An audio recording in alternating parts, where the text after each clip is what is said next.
Sasak terpojok, Belanda pun diundang.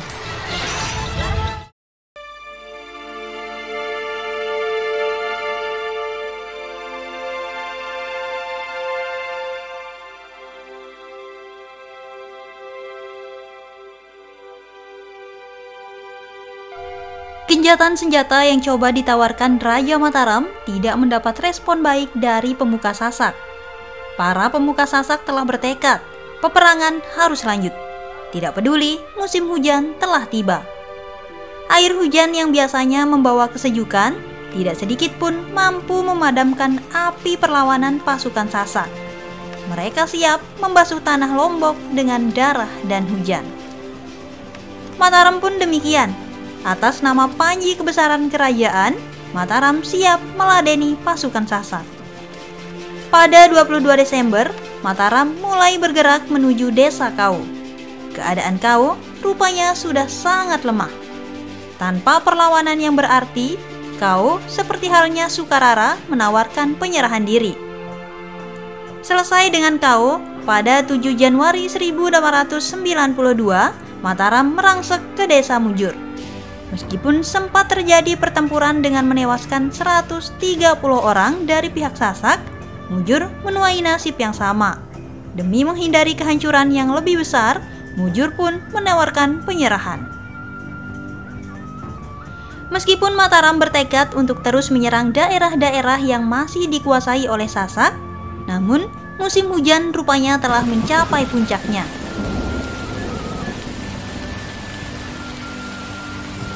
Jalan-jalan di Lombok telah sepenuhnya tergenang dan susah dilalui. Pasukan raja pun dikabarkan banyak terserang penyakit disentri dan demam. Bahkan menurut laporan, 300 pasukan harus dipulangkan ke Karangasem karena berbagai macam penyakit.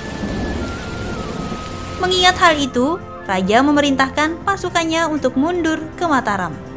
Dan untuk melindungi kedudukannya di desa Sukarara, Batujai dan Kau, raja menempatkan ribuan pasukan di 3 desa tersebut. Pasukan ini diperintahkan untuk berjaga jika sewaktu-waktu pasukan Sasak datang menyerang. Mengetahui raja menarik diri ke Mataram, beberapa minggu kemudian pasukan Sasak mencoba merebut Sukarara, Batujai, dan Kau. Pada 30 Januari, pasukan Sasak gabungan dari Praya dan Sakra menyerang kedudukan Mataram yang ada di desa Kau. Walaupun berhasil membakar sebagian desa, pasukan Mataram sukses memukul mundur pasukan Sasak.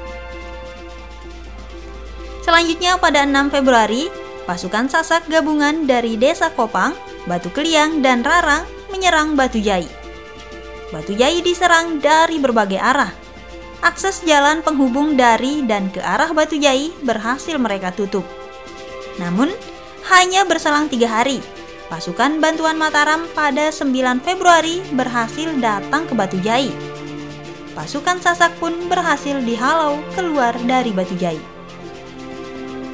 Kegagalan pasukan Sasak merebut Batujai adalah upaya terakhir berskala besar yang dapat dilakukan pasukan Sasak.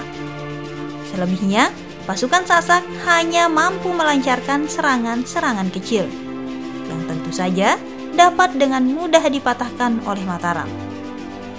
Keadaan ini berlangsung hingga April 1892. Meskipun Raja Mataram berhasil memulihkan keadaan pada Lombok Tengah bagian selatan, namun untuk wilayah Lombok bagian timur, kedudukan pasukan Sasak tidak tergoyahkan. Para pemuka Sasak telah menjadi pemimpin untuk tanahnya sendiri. April 1892, Raja memulai politik perujukan dengan Sasak. Beberapa pihak Sasak yang menyeberang ke Mataram diperlakukan dengan baik. Mereka diberi hadiah serta pakaian yang bagus. Begitupun pada bulan Mei dan Juni. Raja melepaskan beberapa tahanan. Mereka dilepaskan dengan kelompok 10 sampai dengan 20 orang. Tidak lupa, pada tahanan ini, Raja memberikan kebutuhan pangan dan sandang. Namun, usaha itu tetap tidak mampu membuat perdamaian dengan pemuka Sasak. Pemuka Sasak masih tetap menaruh curiga dengan sikap politik Raja Mataram tersebut. Pada bulan Juli, Raja mencoba berdamai dengan Mami Bangkul. Sepucuk surat beserta uang sebesar 1000 Riksdaler dibawa oleh seorang kurir ke Mami Bangkul. Isi surat adalah mengajak Mami Bangkul untuk berunding mengenai perdamaian. Namun, rupanya Mami Bangkul tidak begitu peduli dengan surat Raja Mataram itu. Baginya, genderang perang sudah terlanjur ditabuh. Tidak ada kata perdamaian untuk saat ini. Jika surat Raja Mataram oleh Mami Bangkul tidak dipedulikan, lain halnya dengan uang 1000 Riksdaler itu. Uang tersebut diambil oleh Mami Bangkul. Alasannya adalah, ini adalah uang pengganti dari apa yang pernah diambil oleh Raja Mataram pada rakyat Sasak sebelumnya. Gagal dengan politik damai, Raja Mataram sepertinya tidak punya pilihan lain lagi. Pertempuran dan penundukan harus segera dilanjutkan. Begitulah pada 29 Agustus, Raja dengan kekuatan penuh menyerang pasukan Sasak yang ada di sekitar Narmada. Pasukan Sasak yang tidak menyangka mendapat serangan dadakan tersebut hancur dan kalang kabut. Selanjutnya, pada 1 September, Raja melancarkan serangan pada pertahanan Sasak di Tanah Bea. Sama dengan serangan di Narmada, pasukan Sasak di Tanah Bea dengan mudah dihancurkan. Dengan hancurnya Tanah Bea, jalan untuk menghancurkan desa Sasak di Lombok bagian timur telah terbuka sepenuhnya.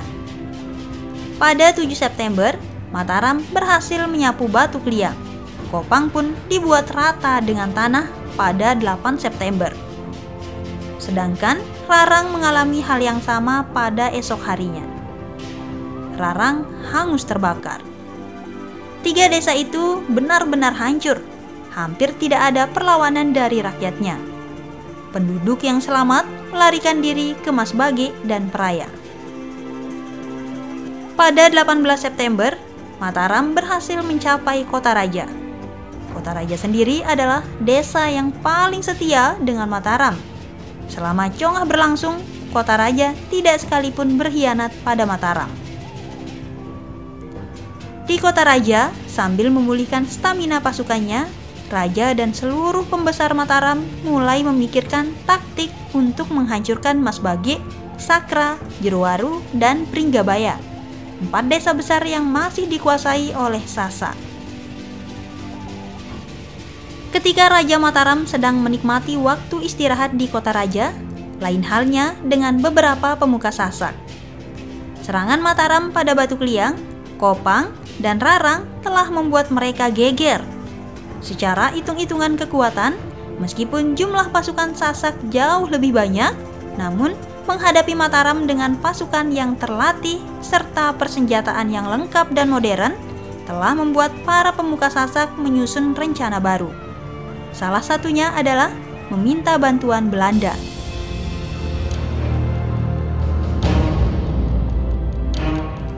Segera setelah itu, para pemuka Sasak mengirim beberapa utusan ke Buleleng guna bertemu dengan Residen Belanda. Tujuannya jelas, Sasak harus mendapat bantuan dari Belanda. Tanpa itu, rasanya akan susah bertahan menghadapi Mataram.